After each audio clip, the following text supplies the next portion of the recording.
mpola mpola tukwaniriza naterako mukutu gwaffe omuganzi ogumanyikiddwa nga Uganda mu Kamuli amanya ddoboozi wa Mtantambi Chimso number 1 rich boy Maksudi Junior webale kuba nti otambula naffe gwe kyali wange yatambula nange lino ebbanga lyonna kugamba nti big up on yourself webale kuba nti yes otambula naffe mpola mpola mu system za Uganda mu Kamuli era nkusaba ekintu kimugenda mu maaso n'okuba nti osubscribinga tugende mu maaso mpola mpola gwe ate namba kuba nti osubscribinga ate gwe yasubscribinga ngamba nti big up on yourself oliwaddemu okuba nti oleka opinion yo buli mu comment section ne tufuna kikyolowooza ku stories engeri gye ziba tuzitaddeyo ate oliwaddemu okuba nti oteekako notification button oba olina okuba nti onyiga akadaako obeere nga ofuna notification nga tuteekayo story obeere kuomu kwabo abasooka okuba nti bamanya biki bye tutaddeyo tuli mu 2020 nkwebaza okuba nti otambula naffe ebbanga lyonna Mtantambi Chimso rich boy Maksudi Junior olunaku lwaleero fani avuddeyo n'agamba Winnie nti owaayi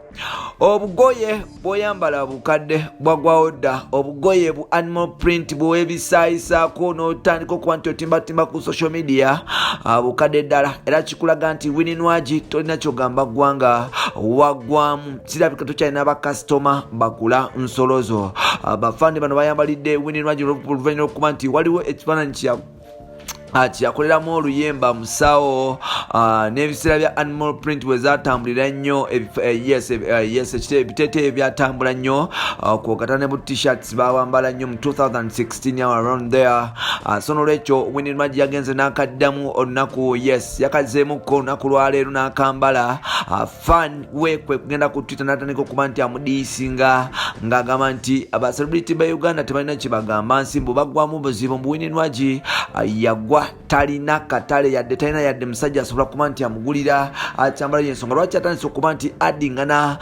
mu ngoye fani yavudde n'agamba nti owaaye bacelebrity be Uganda nga banaku nnyo myaka eno kyakuma lugoye lwe lumu olwo ye lwaki beeyita bacelebrity nga tebasobola kuba nti bagula ngoye omukyalo ono yavudde n'agamba nti nsasira Winnie bambi obulungi bwakufiira bwere n'aka akabina k'opaapaza temuli gasiya bulolo because abakayingira bonna tebasobola kuba nti bakugulira nga wabula ba just bakosa ne bantu bakusulawo mpola mpola kino nno kyanyiziza mwana muwala gwe bayita Winnie naye nga ate nakuzi yagenze mu maaso n'okuba nti akyosa mu character because ebiseera biri nga bw'ovaayo n'okola negative comment oba n'opostinga negative about Winnie nga kublockinga naye munnange omukyalo no kirabika yakendezeza ku busungu kino abadde akikoledde emyaka myezi nga 3 egy'omudiringano abadde aza blocking abantu ab'enjawulo especially wali bwe yanenyeza akabina ku navyo n'asooka mukuba ekimmooni n'ava mu kamera awo mpola mpola yafuna obusungu obw'ettabu n'atandika okuba nti ablockinga abantu so olwaleero omukyala yavudde n'amugamba nti gwe Winnie lwaki tosobola kuba nti ogula ngoye ye baawe yani mukyala gwe otuswaza okuba nti oddamu engoye ze wayambaledde emyaka 4 emabega Winnie mukuba nti amanukula amugambye nti mukazi wattu olina ebizibu kubanga nze gwoliko ne mukazi muyiye yeekolera ssente zange era ndiwaddemu okuba nti nkola kyonna kyenjagala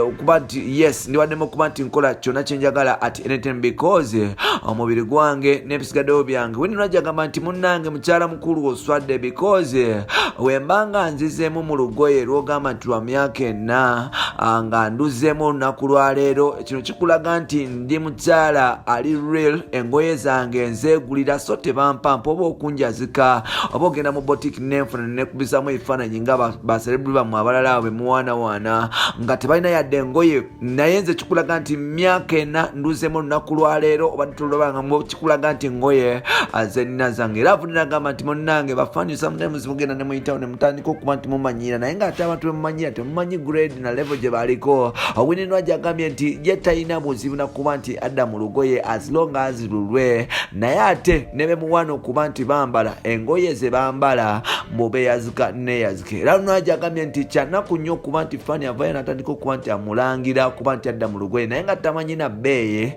kijagula olugoye olwo n'olugoye olwo lumujjukiza ddi limujjukiza ki wamulabye fani olwalabye olugoye oba olwalabye ekifaananyi nga Nwaji akitaddeyo yagenze n'akijjayo n'akipostingako ye byayagala oba Nwaji kyagamba nti oba oliawo si kituufu. Nwaji agamba nti yes oba olugoye yalwambala myaka 4 emabega, it is none of her business, ye aliwo kwambala ngoye as long as ze era gwe kiruma oli waddembe okuba nti onuna kuvu. Ba celebrity bangi abeewola engoye mu Uganda nga bwogenda ba celebrity bangi abeewola engoye oba abajjemwe ku boutique mu Uganda ne bekubisamu ebifaananyi ne banyuma ne bapostinga ku social media ne banyuma, naye nga obasanga mu real life ebifaananyi like engoye like zobasangamu oyinza n'okuba nti okwatibwa ennaku. So n'olwekyo bye bifa mu Uganda nti abantu batambulira mu bulimba mu bulamu obw'obulimba, naye ng'ate Nwaji agezaako okuba nti atambulira bambi mu bulamu bwe, naye bafaani bavudde ne bamugamba nti gwe waggwamu abasajja boonera nti bakyasobola kuba nti bakugulira nangoye gwe wasiikina. Bino n'ebirala bye boolina mu episodes zaffe eziddako. Bampita Ntambi Kimson Naman Rich Boy Maxode Junior. Oli wadambe okuba nti olekawo opinion yo mu comment section ne tugifuna mpola mpola. Ate subscribe gwatanaba kuba nti osubscribinga gwe ya subscribinga edda ngamba nti big up on yourself, webale kuba nti otambula naffe era naffe tukwagala nnyo. Bye bye for now.